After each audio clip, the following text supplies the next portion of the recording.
Birds of Prey.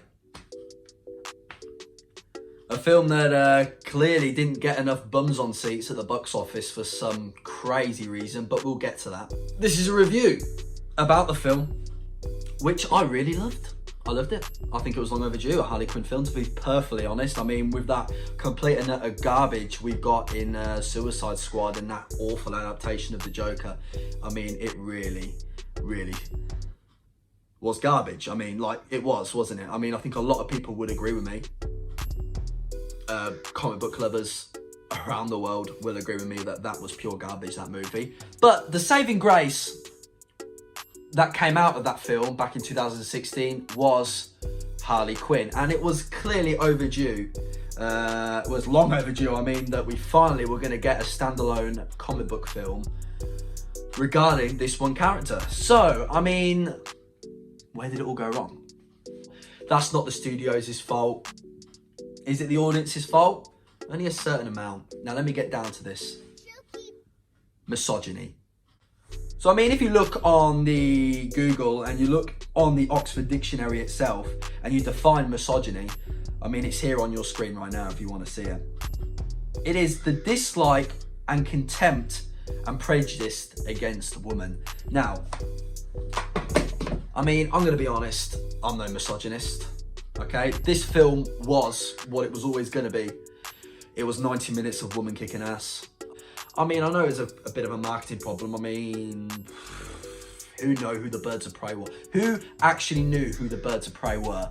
Not that many people, again, only comic book fans. So again, that was a problem. But I mean, I'm going to be honest here, they even changed that. Warner Brothers actually went back and they changed the title of this film. They actually retitled it and called it Harley Quinn, The Birds of Prey.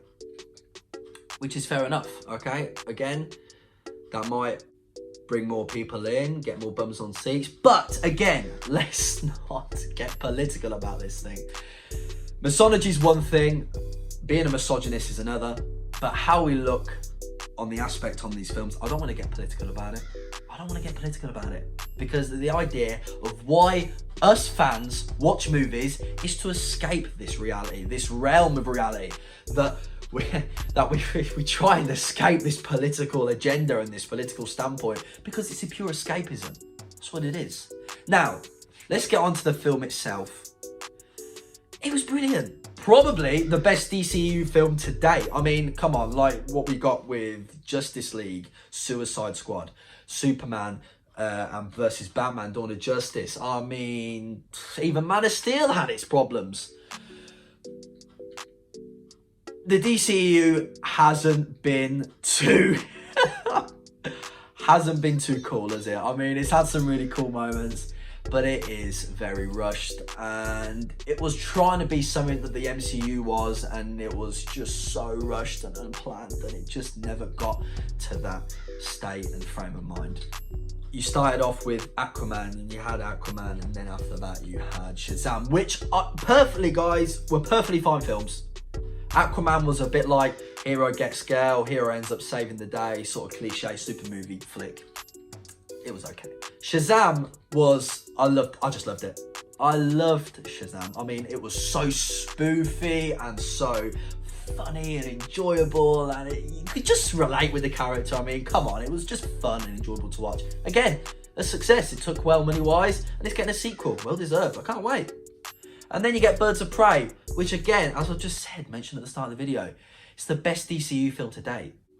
And it's a shame that we're not even probably going to get a sequel to this film. So let's go on to the characters of this film. I mean, let's be honest, I think we found our portrayal of Harley Quinn, haven't we? Wow, Margot Robbie is brilliant. Brilliant. I mean, as I said, she, without a shadow of a doubt, was the saving grace in that absolute garbage of a film in Suicide Squad. I mean, even that adaptation of the Joker, oh my lord. I mean, it still gives me nightmares to this day. And then you see what we got with Joaquin Phoenix's Joker. I mean, that just blew it away, didn't it? I mean, there's a reason why we're probably not going to see Jared Leto's Joker anymore. Now, another character who I am obsessed about, and I never would have thought that I would have been thinking about having this idea about this character going into the film and actually walking out of the cinema.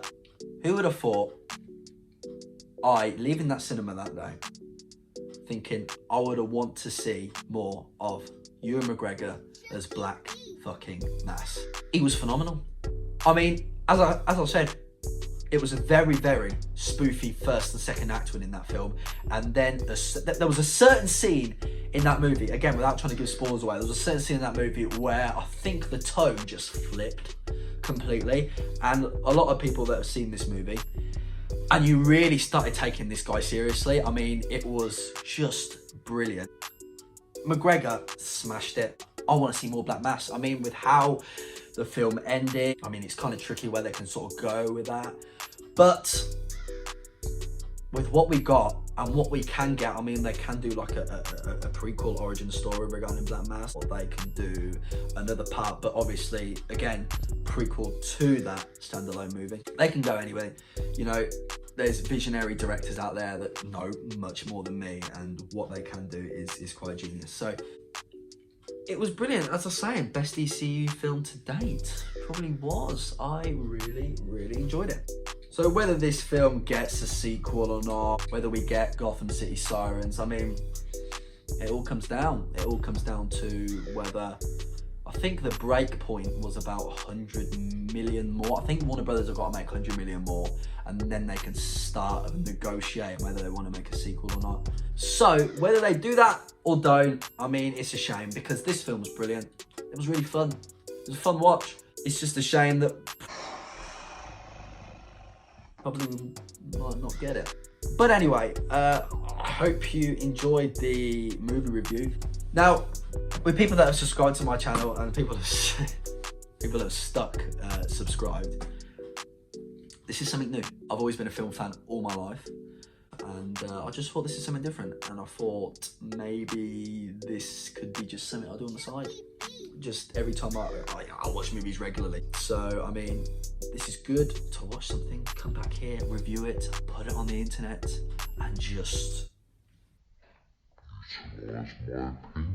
I mean, that's what the comment section's for, right? With you guys to get involved. So I love to carry this on and keep doing reviews. I know this is something completely different, and I'll probably have to do a lot of editing on this video, because I've done a lot of pauses because I haven't done this in a long time. I've been playing up with the camera a lot. So it's something a bit different. I hope to do this more regularly. I hope you guys enjoy it. I hope you guys like. I hope you guys subscribe for more. Yes, hopefully I will see you guys more in the future. So, peace.